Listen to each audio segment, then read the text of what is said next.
The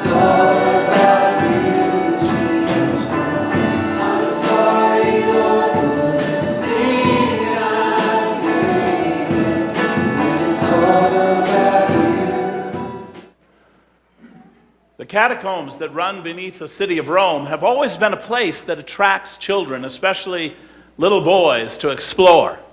St. Jerome, writing nearly 1,800 years ago, talked about how he and his companions liked to look around and explore in this network of tunnels. Of course, today, you have the catacombs like under St. Clement's Church and so forth. They have lights and all of this. And then they try to keep the other areas of the catacombs sealed off because it's very easy to get lost there. But, little kids have a real talent sometimes for getting around into places where they shouldn't be. And here some time past, this luring away, they had their flashlights. But unfortunately for them, they got kind of turned around and they just sort of kept coming back to the same place over and over and over again. And they couldn't figure out how to get out of this. And then to make things worse, the batteries in their flashlights began to fail. The flashlights began to grow dim, and the boys began to panic more and more and more, and finally the flashlights went out, and they were right on the edge of losing it. Because here they are in total darkness, a darkness so deep you can't even see your hand when it's right here. They're totally lost, they have no idea where they are, and in the walls of the tunnels they're in are dead people. Not exactly a good place to be. Well, fortunately, one of them, a little boy named Enzo, was a little bit like Huckleberry Finn and Tom Sawyer. He hated wearing shoes in the summertime, and so he was barefooted. And he happened to notice with his feet that most of the tunnel's floor was rough, but right in the middle of it, it was very, very smooth. It had been worn down by many, many years of pilgrims and so forth that had been in these tunnels. And so he told the guys he'd figured out how to get them out of there. So each of the boys lined up behind him, and each boy put his hand through the belt of the boy in front of him, and Enzo began to feel his way along this path. And eventually, he found his way to where the light, and they were able to get out. I think that's a good story for today. Because what Enzo and his buddies were doing was they were following in the footsteps of the saints.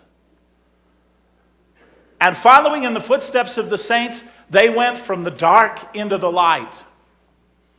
And that's what all of us should be doing.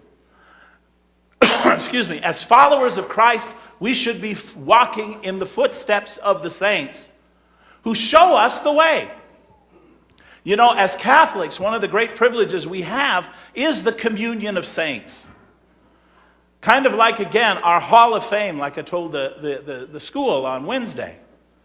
If you want to know how to be a great baseball player, well, read the biographies of the people that are in the Baseball Hall of Fame. If you want to be a great football player, read the biographies of the great football players that are in the Football Hall of Fame. Basketball, hockey, and so forth. If you want to be a great Christian, you want to be a saint, then learn about the saints. The saints were simply people, human beings just like you and me, who followed in the footsteps of Jesus. And Jesus teaches us how to do that, doesn't he? We have his guide right here tonight, in the Beatitudes. It's, blessed are they. Blessed comes from a word, makario, which in Greek means happy, joyful. Now, there's one of the Beatitudes that's the most important one of all, and that's the first one I want to talk about tonight, because there are two reasons why we have the saints. The first is we have the saints because they show us how to walk in the footsteps of Jesus. They teach us what it means to be his follower. And the first thing that every saint, and remember, you're meant to be a saint, you're meant to be a saint, you're meant to be a saint. D, you're meant to be a saint too, okay? All of us are meant to be saints. And the very first thing that we have to do is follow that first beatitude, which is the most important of all, because without this one, none of the rest of them will work. You can't be merciful unless you have followed this beatitude. You can't be a peacemaker unless you follow this beatitude. The first beatitude says, "Blessed are the poor in spirit, for theirs is the kingdom of heaven."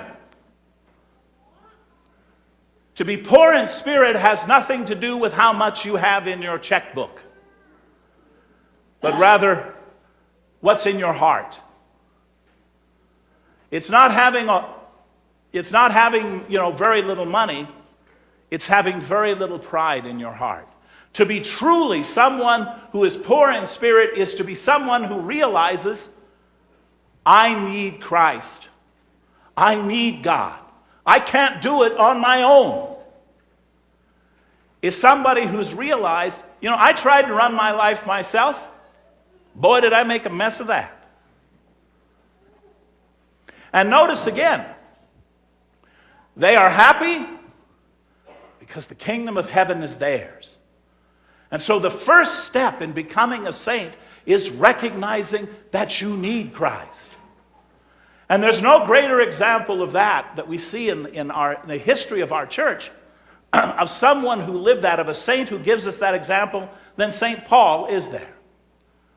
Now remember, don't think of St. Paul as starting out as somebody really holy, because he really wasn't. In the beginning, he was a man filled with rage and bitterness. He was somebody who had said, all of you Nazarenes, all of you Christians, you are an infection in the body of Israel. And I'm the doctor. And I have come here to cut you out and cut you off. And he took the early followers of Jesus and he had them cast into prison and put to death. Wouldn't exactly seem that a murderer would make a good saint, would he? And then one day he had an encounter with Christ, and he was changed completely.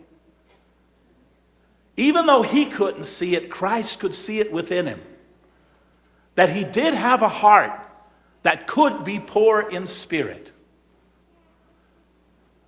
Last Wednesday I told the story of Saint Simon. Saint Simon is one of the 12 apostles. His full name is Simon the Zealot. Now that doesn't mean much to us today, but imagine if instead of Simon the Zealot, it said Simon the Al-Qaeda member.